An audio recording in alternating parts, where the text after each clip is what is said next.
All right, let's jump right in. Welcome to the Explainer, where we're digging into the early February threat brief.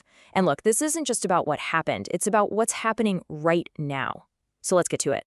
So, right off the bat, the biggest thing you need to know is that the whole game has changed. Forget those old smash and grab attacks. Today's most advanced attackers are playing a totally different game. It's one of patience, of stealth, of persistence. They're not just breaking in anymore, they're moving in. So, what does this new playbook actually look like? Well, it's really all about a three-pronged attack. They're getting stealthy, they're stealing our digital identities, and they're actually using the cloud against us. Okay, so the core concept here, the thing you really need to get, is something called long dwell access. This is where attackers get inside a network, and then they just wait. They become these digital ghosts, learning the terrain, mapping out the valuable assets, and planning their next big move. This isn't a quick hit. It's a long, patient siege. So how do they stay hidden for so long? By blending in. They abuse totally legitimate cloud services, they steal real user identities to just walk in the front door, and they use the system's own built-in tools against it. That's a technique called living off the land. And, as you can imagine, that makes them almost impossible to spot. There's one group in particular, UNC 3886, that has absolutely mastered this, focusing all their patient efforts on our most critical infrastructure. Okay, but it's not all about being slow and patient, right? The world of ransomware is still as loud and aggressive as it's ever been. So who are the big names running the show right now? So here's the current leaderboard, the who's who of ransomware.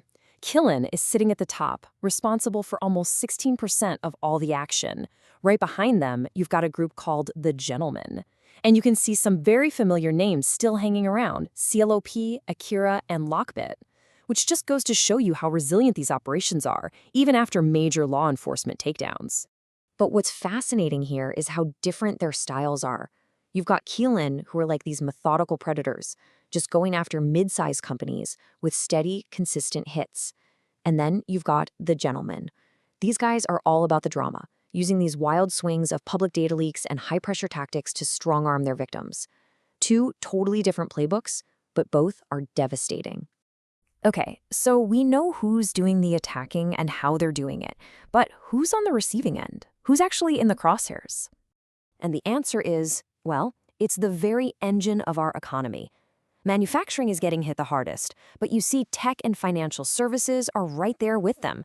And look, these aren't just abstract categories on a chart, right? We're talking about the companies that build our cars, manage our money, and store our data. An attack on them is an attack that really affects our daily lives.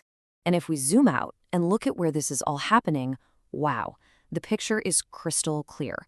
Over half, that's more than 50% of all these attacks, are pointed squarely at the United States. It is by far the #1 target. Okay, now I want you to just look at this number for a second. 84.13%. Let that sink in. What do you think that represents? The success rate of some new malware? The number of unpatched servers out there? The reality, well, it's way more surprising. That's right. The vast, overwhelming majority of victims are small businesses. You know, we have this idea that hackers are only gunning for the giant multinational corporations, but that's just not true. The reality is they go after who they think is an easy target. And way too often, that's the local construction company, that regional manufacturer, or the little tech startup right down the street. So that's the who and the where. But how? How are they actually pulling this off? Let's peel back the layers and look at the attacker's toolkit. Okay, one of the most important concepts to grasp is something called vulnerability chaining. It's not about finding one single massive flaw. Instead, it's about stringing together a bunch of smaller, seemingly harmless weaknesses. The analogy in the report is perfect. Think of a burglar who finds your car unlocked in the driveway. No big deal, right? But inside the car, they find the garage door opener. That's chain link #1. Now they're in your garage, and what do they find on the workbench? The spare key to your back door. That's chain link #2. By chaining those two simple mistakes together, they're inside your house. And this isn't just a metaphor. This is exactly how it plays out in the digital world. They might start with a simple known bug in some software that faces the internet, like a help desk app. That's their way in. But they don't stop there. From that one little foothold, they start looking around. They pivot, using other common bugs in software like Windows or Office to get more and more power until they basically own the place. And look, Don't just take my word for it. The intelligence brief puts it front and center. It literally says the big worry right now is this exact technique of chaining together seemingly minor flaws to pull off a major breach. All right, so let's get even more specific. What kind of malware is making all of this possible? There are two examples that really stand out and show you what we're up against. First up, there's this thing called SSH Stalker. Think of it like a digital bottom feeder. It's this weird mashup of old school tech from like 2009 with super modern aggressive scanning. And its whole job is to prey on old, forgotten, unpatched cloud systems. It's the perfect example of how just neglecting our old stuff can come back to bite us hard. And then you have zero-day rat. And this one is scary for a whole different reason. It's commercial-grade spyware sold on platforms like Telegram. Basically, for a fee, anyone, and I mean anyone, no tech skills needed, can buy this spyware and get total remote control of someone's smartphone. We're talking camera, microphone, messages, banking apps, everything.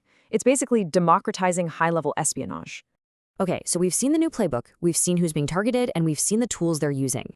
That's a lot to take in. So what's the bottom line? What are we supposed to do about all this? How do we actually defend ourselves?